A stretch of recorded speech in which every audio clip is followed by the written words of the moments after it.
Queridas amigas, queridos amigos, aquí estamos nuevamente con Emilio Carrillo para continuar hablando de su último libro, De la distopía a la revolución, que más que hablar de su último libro es hablar de un manifiesto por la libertad y por el combate pacífico.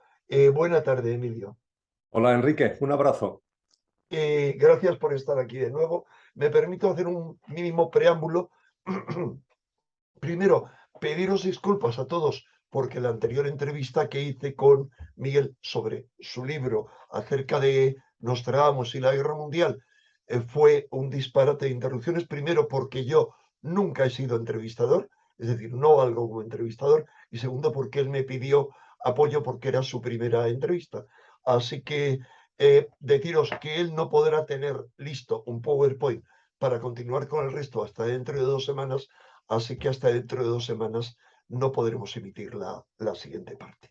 Entonces, en cuanto al libro de Emilio, podéis acudir al anterior para que veáis cómo, no solamente a la anterior entrevista, sino a otras dos previas, cómo habíamos hablado con Emilio acerca de la distopía, la sociedad distópica en la que vivimos, cuál es la amenaza que nos plantea, en fin, no tenéis más que verlo.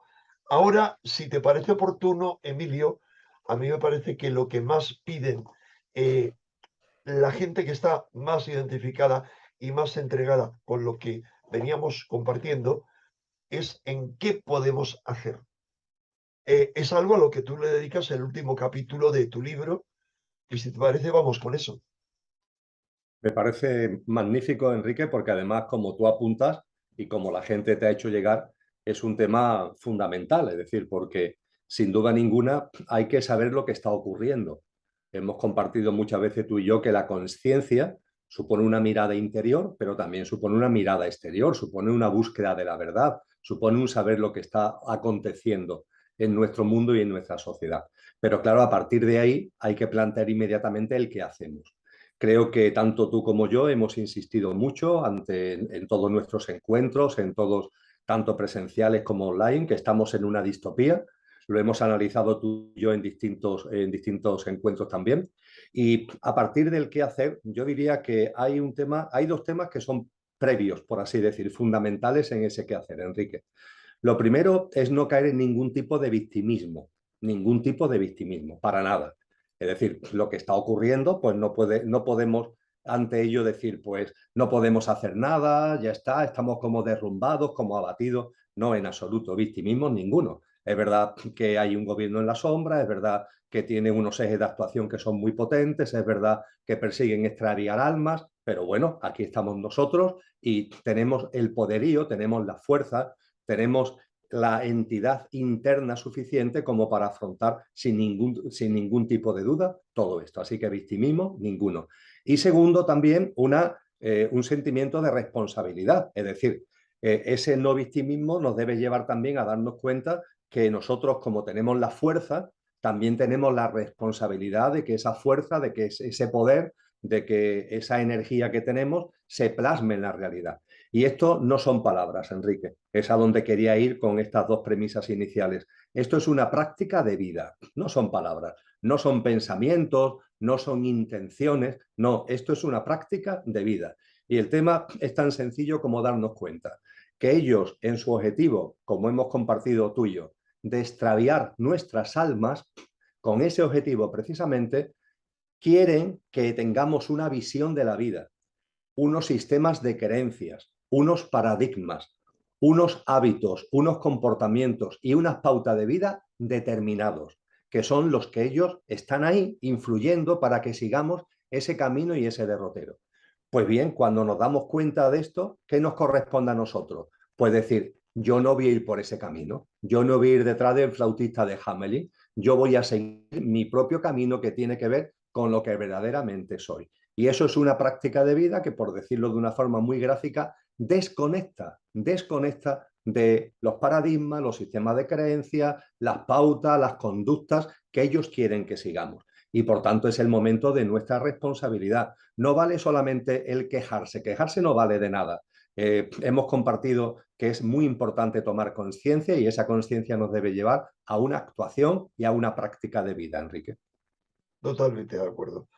Y tú das unas orientaciones muy precisas en tu libro, tengo aquí el índice delante, aunque tenga el libro a mano, acerca de cuáles serían esas prácticas. Primero, planteas la necesidad de no repetir los errores de siempre y de emprender una nueva práctica de vida. ¿Nos lo puedes ampliar, por favor? Con mucho gusto, Enrique, con mucho gusto, y viene perfectamente al hilo de lo que acabamos de indicar. Vamos a ver, analizamos lo que ha sido la historia de la humanidad. La historia de la humanidad ha estado repleta de revoluciones. Revoluciones en el sentido amplio del término, ¿no? Movimientos, movimientos subversivos, movimientos disidentes, movimientos revolucionarios. Ha estado llena de revoluciones. Si vemos la historia de la humanidad, hombre, esas revoluciones han servido, ciertamente, han servido para cosas concretas, han ido mejorando, ¿no?, una serie de asuntos, entre comillas. Pero también tenemos que ser realistas y percatarnos que en lo fundamental el sistema ha seguido su derrotero exactamente igual. Y no solamente eso, sino que pasado un tiempo, el movimiento que se ha puesto en marcha por esa revolución lo fagocita, lo fagocita. Hay ensayistas en estos momentos que hacen una especie de broma diciendo que el sistema tiene la capacidad como para que, pongamos por caso, la imagen del Che Guevara termine vendiéndose en una camiseta en una tienda de un centro comercial en manos de las grandes corporaciones. Pasado un tiempo, fagocita. Y tenemos que ser conscientes de eso. Al igual que ha pasado con el mensaje de Jesús, el Cristo. Y hay casos, como el mensaje de Jesús, que no solamente lo fagocita, sino que lo manipulan y lo tergiversan, le dan la vuelta, lo cual es el colmo, ¿no? Lo cual es el colmo. Quizás con el movimiento, pongamos por caso de Che Guevara, no han llegado a tanto. No. Es decir, lo han fagocitado, pero en el caso emblemático de Cristo Jesús, no solamente lo fagocitan, sino que además le dan la vuelta al calcetín para poner en su boca y en su práctica cosas que van en contra precisamente de lo que él enseñó y de lo que él con su vida y con su obra nos mostró. Entonces, esclavizarnos más. Claro, cuando nos damos cuenta de esto, y de ahí el título precisamente del libro, y es el hilo conductor, la columna vertebral de la última parte, vamos a dejar ya las revoluciones y vamos a acometer una práctica que de verdad sea transformadora. Y por eso el libro dice de la distopía a la re-evolución. No a la revolución, sino a la re-evolución. Para enfatizar el hecho, para resaltar el hecho de que es imprescindible ese cambio en nuestra vida, que es un cambio de visión, y es un cambio de práctica de vida en el que se materializa esa visión. Y este paso, esta transformación, ¿no?, de lo que era una mirada revolucionaria a una acción reevolucionaria, tiene también una implicación muy importante. Y es que desde la reevolución no se quiere luchar contra lo que hay. Es decir, nuestra propuesta, la propuesta que desarrollamos en el texto, no es una propuesta de lucha, no es una propuesta de arremeter contra el sistema para destruirlo. Nuestro convencimiento, Enrique, también es el tuyo, porque es un convencimiento del que bebemos, no es solamente nuestro percibir, bebemos de las tradiciones espirituales, bebemos de las grandes figuras, de los grandes sabios y sabias que nos han dicho que este sistema se va a caer solo. Es decir, este sistema está condenado a la destrucción por él mismo. Es decir, la propia dinámica que este sistema tiene lo lleva a lo que, dicho de una forma gráfica, sería morir de éxito. Este sistema va a derrumbarse de éxito. A mí me gusta decir que es una casa que aparentemente es muy grande, pero es una casa que está en ruina desde los cimientos.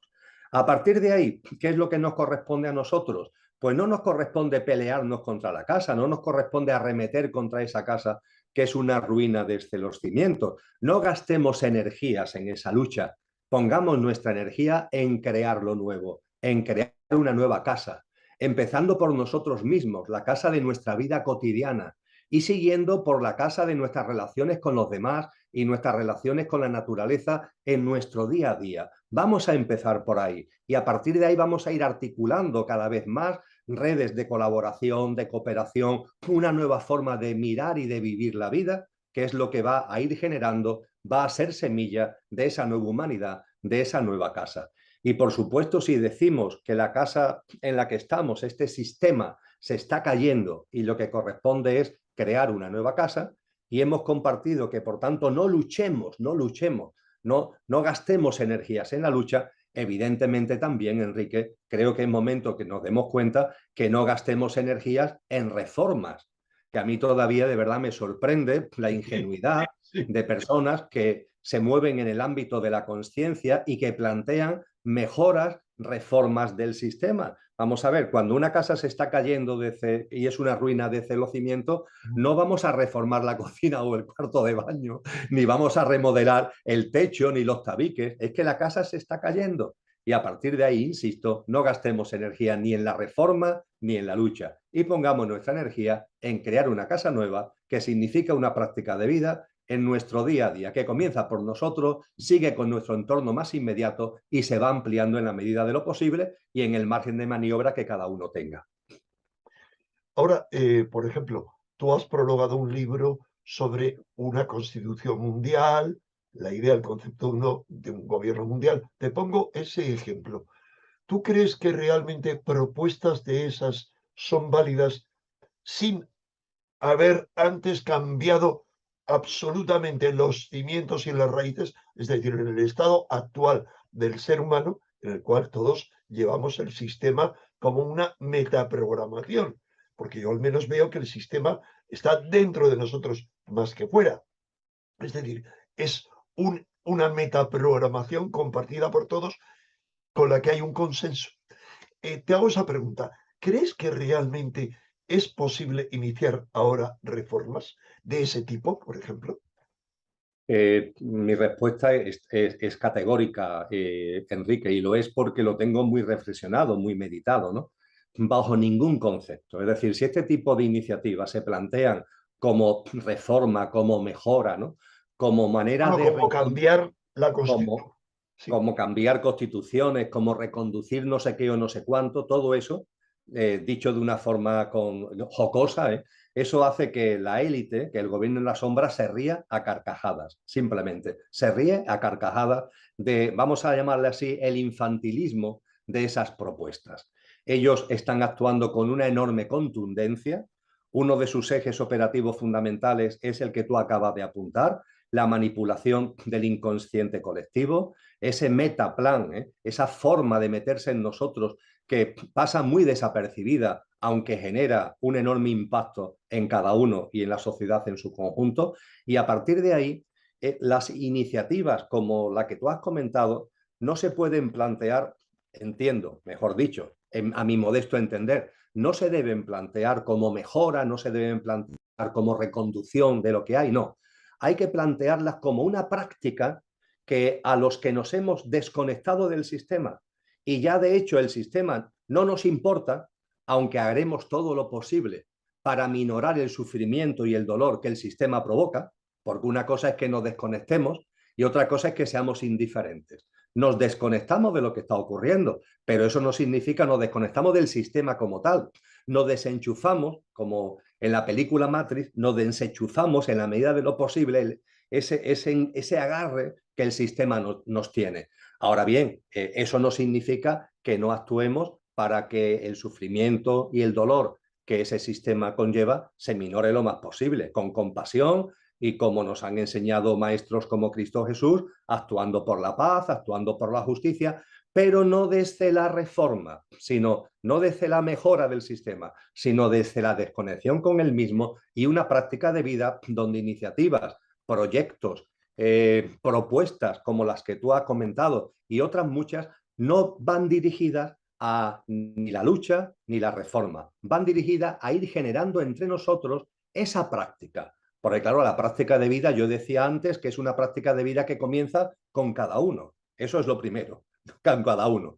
Punto segundo, yo y mi entorno. Ese es el segundo ámbito, el segundo círculo de la nueva práctica de vida. y después lo vamos ampliando al ámbito social, al ámbito de nuestras relaciones con la madre tierra y la naturaleza y con todos los seres vivos, y en las relaciones con la sociedad, este tipo de propuestas, como por ejemplo ese estado universal, ¿no?, debe ser planteado como una forma de reflexionar, como una forma de ir asentando e integrando en nosotros que otro mundo es posible, pero otro mundo es posible con ojos nuevos. Como decía muy bien Gandhi, ojos nuevos para un mundo nuevo. Los ojos nuevos se consiguen quitándote el enchufe, desconectando de lo que hay, y a partir de ahí aparecen unos ojos nuevos que hay que ir plasmando en una práctica individual, personal, en nuestro entorno inmediato, social, y es muy importante en las relaciones con la madre tierra y con la naturaleza.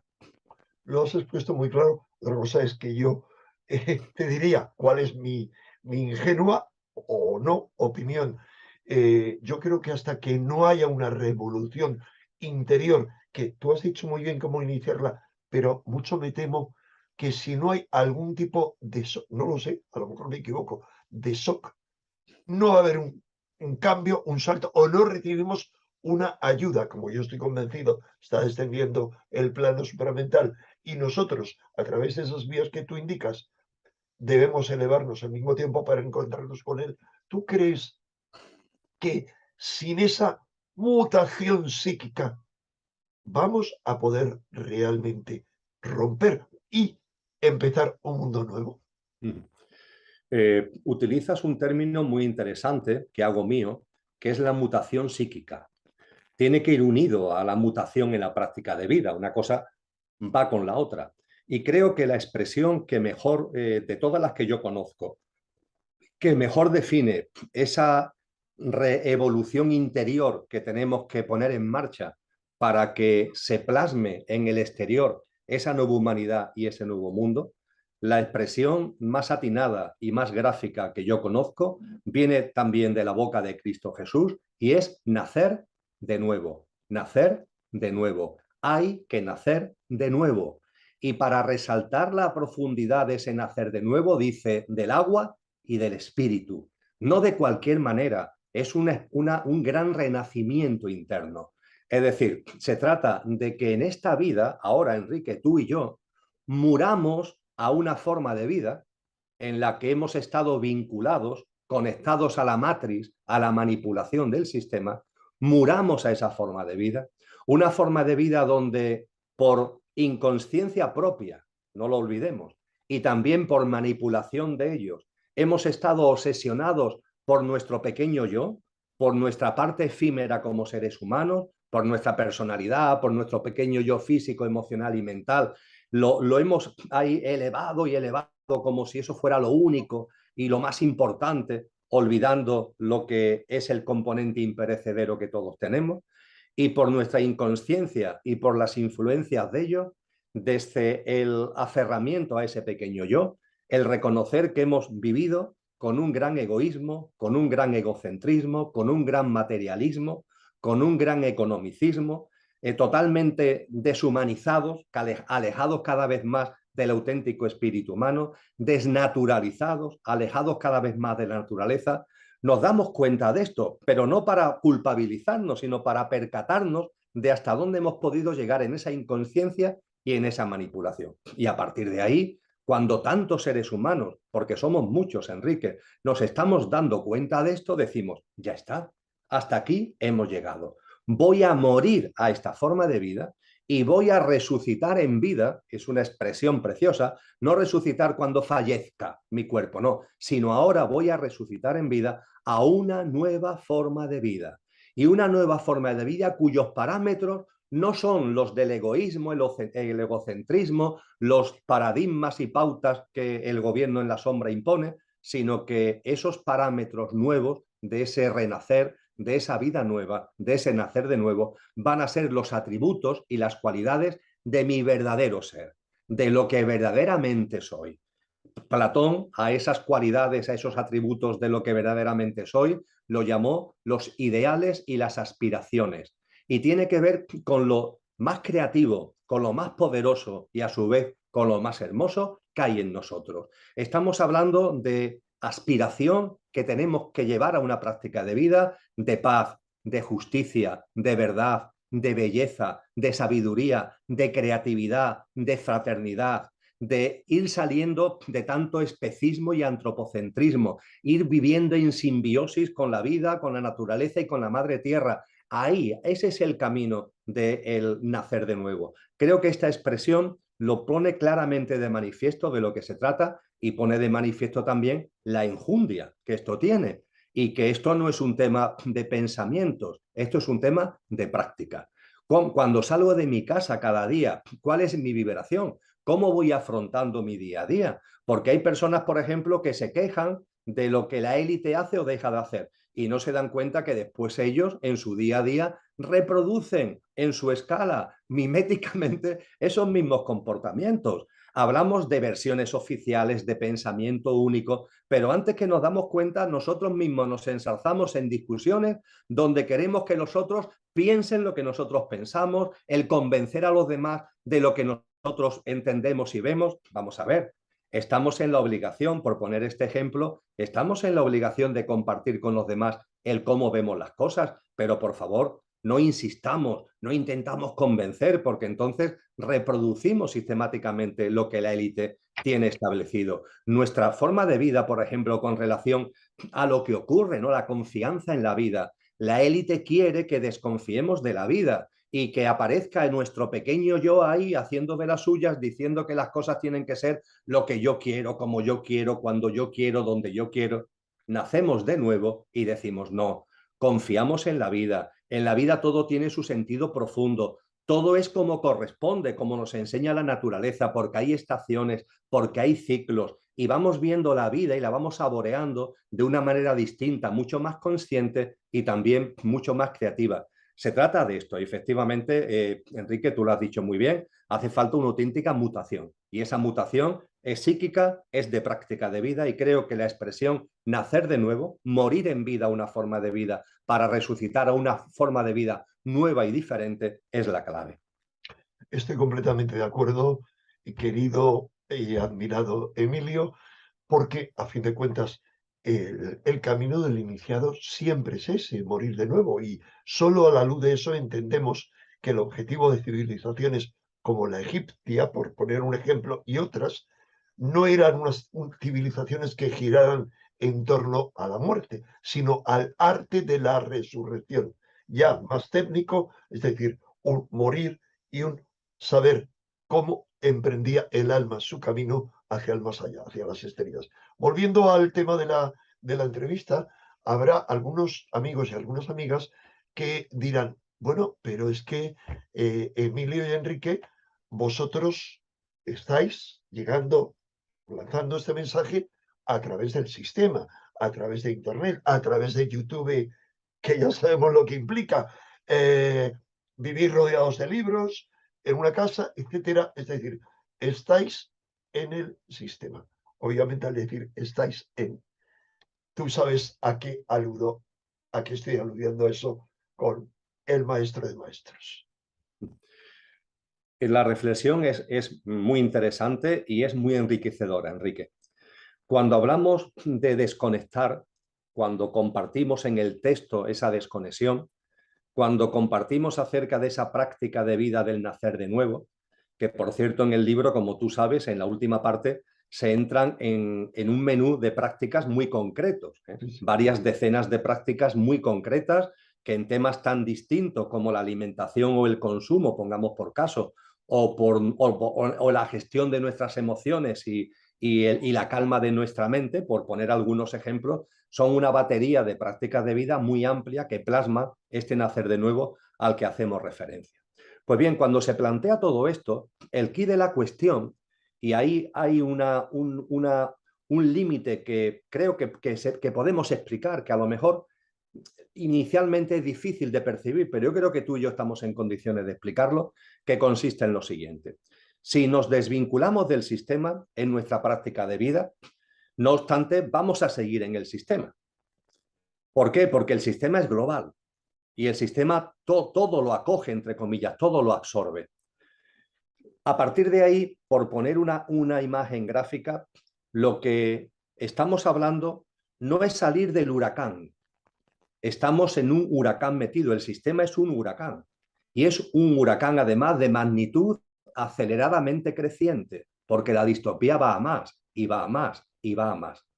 Lo que proponemos en el texto y de lo que estamos hablando no es irnos del huracán, ni por actitud, y además sabiendo que si lo quisiéramos no es posible. Pero es que no se trata de irse del huracán, se trata de ponerse en el centro del huracán. Es decir, mi objetivo, mi objetivo personal, no es salir corriendo del sistema, es sabiendo que el sistema está aquí y además su forma es la de ese huracán de magnitud aceleradamente creciente. Mi objetivo es ponerme en el centro. Ponerme en el centro, ¿qué significa? Ponerme en un lugar en donde las influencias del sistema no me afecten o me afecten lo menos posible, y donde lo que yo soy de verdad pueda aparecer con toda su fuerza, donde haya una presencia continua. Puede parecer estrambótico, pero San Juan de la Cruz en el Cántico Espiritual nos da una pista cuando habla: mil gracias derramando, vivir mil gracias derramando. Ese es mi propósito de vida. Mi propósito de vida no es salir corriendo ni esconderme, no, es llevar a cabo una práctica de vida donde permanentemente mi presencia me sitúe en el centro del huracán, porque en el centro del huracán, además, en el centro de los tifones, es donde no hay viento, donde no, la temperatura es cálida y los cielos están despejados. Entonces, cuando hablamos del sistema y hablamos de nosotros, no entender ni de lucha contra el sistema, ni tampoco de salir corriendo. Hay que seguir aquí con las botas puestas, y hay que estar con unas botas puestas que impulsen una dinámica, que impulsen un movimiento reevolucionario que sea distinto. Y tú has puesto un ejemplo sobre el que yo he reflexionado mucho, Enrique: las tecnologías. Vamos a ver, por poner este ejemplo concreto. Efectivamente, aquí estamos usando tecnologías y las tecnologías están en manos de corporaciones tecnológicas que pertenecen a esas grandes corporaciones que posee la élite, etcétera, etcétera. Bien, pero vamos a ir a la enjundia, vamos a reflexionar de verdad. La revolución científica y tecnológica es un logro de conciencia de la humanidad.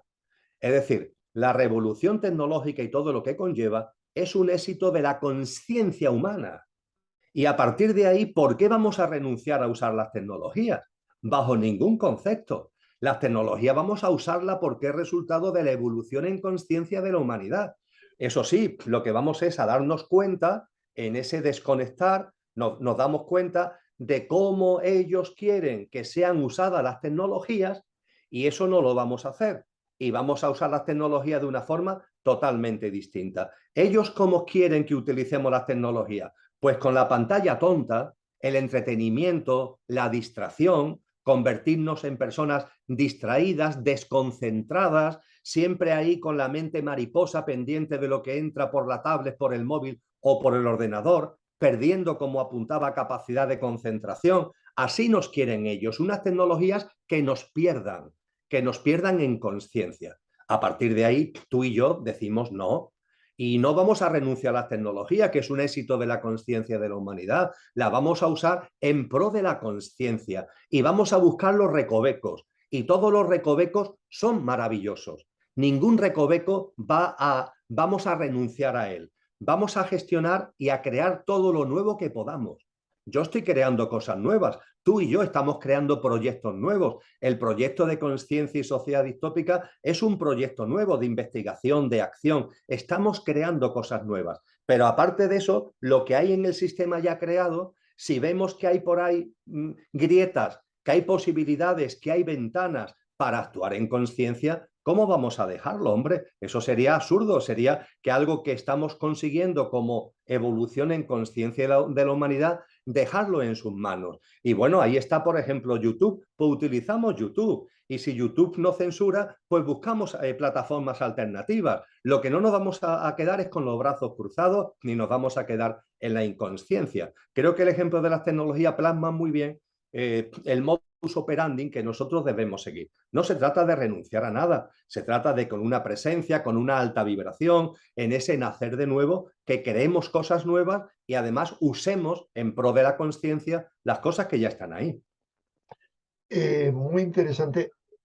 Antes de seguir describiendo cuáles serían las características de una disidencia consciente que detallas en tu libro, y si te parece, eso lo podemos dejar para una futura entrevista, como habíamos acordado que haríamos, una pregunta importante, que me la planteo yo y se la han planteado muchos amigos en los comentarios. ¿Qué hacer cuando intenten implantar la marca de la bestia en cada uno? Bueno, hemos hablado ya de que puede ser esa marca, ese tatuaje por puntos cuánticos o algo similar. Y que eso ya no nos valga para todo lo que describiste en la entrevista anterior, sino que, como tú me comentaste en una cena, no me permita disfrutar del dinero de pensión que yo recibo. Es decir, no nos permita utilizar el dinero porque somos inermes, no tenemos el instrumento. ¿Qué hacer ante eso? ¿Cómo oponerse o no oponerse? Es decir, ¿cuál es la vía? Porque hay mucha gente que pregunta, ¿pero va a ser posible oponerse a que te pongan la marca de la bestia? Esa es una pregunta clave.